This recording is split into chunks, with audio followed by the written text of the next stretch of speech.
Hello students, very good morning. आ गए हैं हम आज की अपनी नेक्स्ट वीडियो को लेकर। देखिए, आज हम the frog of Colombo and Kathmandu का नेक्स्ट पोर्शन करेंगे। जो बच गया था उसको कंप्लीट करेंगे। ये कहता है oh that can be easily managed. ओ ये तो आसानी से मैनेज हो सकता है। अब आसानी से कैसे मैनेज हो सकता है? ये कहता है return the Kathmandu frog. Kathmandu frog ने क्या कहा उसको। ये कहता है we have only got to stand up on our hind legs। ये कहता है हमें सिर्फ अपने हिंड लेग्स पर, यानी कि जो पीछे वाली टांगे होती हैं इनकी, ये वाली आप कह सकते हो, इन पर खड़े होना है।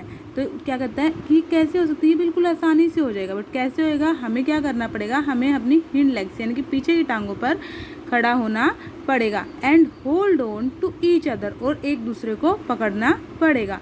And then we can each look at the town we are travelling to. तो हम उस टाउन को देख सकते हैं, तो हम उस कस्बे को देख सकते हैं जिसके लिए हमने अपनी यात्रा को शुरू किया है, यानी कि जहाँ हम जाने वाले हैं ना, उसको हम देख सकते हैं। आई कहते this idea plead the Colombo frog, यानी कि कोलंबो फ्रॉग था ना, उसको भी आइडिया क्या हुआ? बहुत ज़्यादा पसंद आया। So much that he at once jump up and put his front feet in the shoulder of his friend. तो उन्होंने क्या किया कि एक फ्रॉग एक टाइम पे जंप करेगा, और वो क्या करेगा, अपनी जो आगे वाली टांगे हैं, जो इनकी ये छोटे वाली आप देख सकते हो ना, ये वाली, इनको दूसरे फ्रॉग के शोल्डर पे रख लेगा, यहाँ पे रख लेगा, और इस तरह से वो देख सकता है। ठीक है, आगे क्या कहता है? हु हैड ऑल्सो राइजन, और उसे भी क्या होना पड़ेगा? थोड़ा ऊपर होना पड़ेगा। Then they both stood straightening themselves as high as they could। इस प्रकार वो दोनों क्या सीधे खड़े हो सकते हैं, जितना ऊंचा वो हो सकते हैं। And holding each other tightly, holding मतलब पकड़ना, टाइटली मतलब जोर से, बिल्कुल कस के, या जिससे छूटे ना। ये कहता है, और वो क्या करता है, वो एक दूसरे को जोर से पकड़ लेते हैं, so that they might not fall down, ताकि वो नीचे ना गिर जाए। आगे कहता है the Kathmandu frog turn his nose towards Colombo. जो काठमांडू का फ्रॉग था उसने क्या किया? अपनी नोज को कोलंबो की तरफ टर्न किया।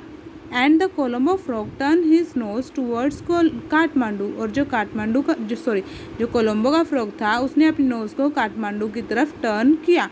But the foolish fellows forget that when they stood up their huge eyes lay on the back of their heads. परंतु उन फुलिश यानी कि उन मूर्ख फेलोज को, मूर्ख दोस्तों को ये समझ नहीं आया कि जब वो खड़े होंगे तो उनकी जो ह्यूज आइज यानी कि बिग आइज है, ले on back of their heads, तो उस समय वो उनके सर के जो है अपोजिट डायरेक्शन, देखो हमारी आंखें जो है सर के अपोजिट डायरेक्शन में है ना, तो तब वो देखेंगे तो उनकी आंखें अपोजिट डायरेक्शन में चली गई। तो ये कहता है so even through their nose might point to the place at which they want to go, their eyes saw the same place। ये कहते हैं जबकि उनकी नोज़ क्या कर रही है?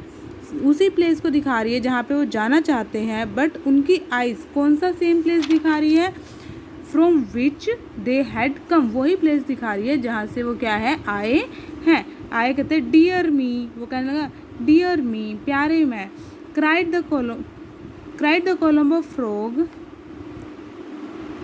कोलंबो फ्रॉग को कहने लगा रोते हुए, Kathmandu is exactly like Colombo. वो कहता है जो काठमांडू है ना, वो बिल्कुल किसकी तरह है? कोलंबो की तरह है। इट इज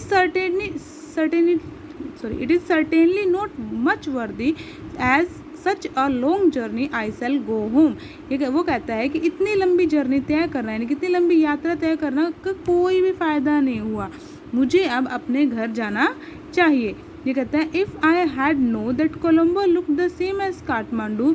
वो कहता है अगर मुझे पता होता ना कि कोलंबो बिल्कुल काठमांडू की तरह दिखता है, I would never have travelled all this way, तो मैं कभी भी इतनी यात्रा नहीं करता। Exclaim the frog from the Kathmandu. ये सब किसको बता रहे हैं? वो काठमांडू के फ्रॉग को। They said goodbye to each other and went back homes. उन्होंने एक दूसरे को बाय किया और वो अपने घर वापस चले गए। देखिए, अब हम इसके कुछ वर्ड मीनिंग करते हैं। कहते हैं माइटी, माइटी मतलब शक्तिशाली, आप जिसको बोल सकते हैं, क्या बोलते हैं हम? शक्तिशाली, पावरफुल। ओके, आगे तो जर्नी, जर्नी क्या होता है? यात्रा। किसको बोलेंगे जर्नी? यात्रा को। ठीक है स्टूडेंट्स, आगे हमारे पास क्या है?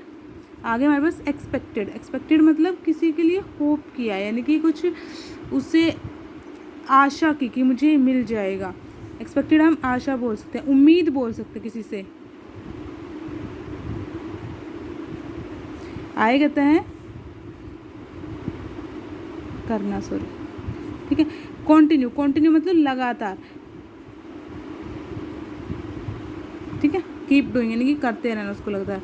अब देखिए ये कहता है what is the capital of Sri Lanka. हमने लेसन पढ़ लिया, अब बताओ श्रीलंका की कैपिटल क्या है। इन्होंने स्टार्टिंग में बताई थी, ये आपका होमवर्क है।